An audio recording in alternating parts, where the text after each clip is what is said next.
It may appear to be a common house cat, but this wildcat is its own species, Felis sylvestris.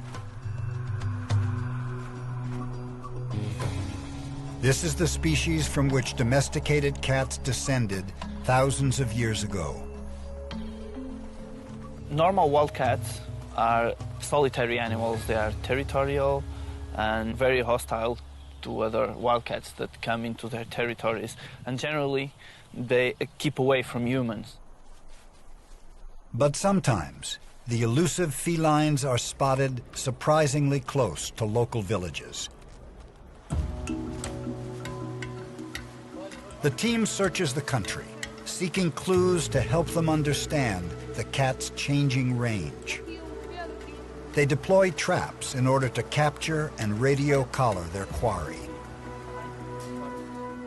If we find a wildcat here, we'll just put a collar with a transmitter and just follow him for 1 year or so and try to determine its home range, resting sites, habitat selection.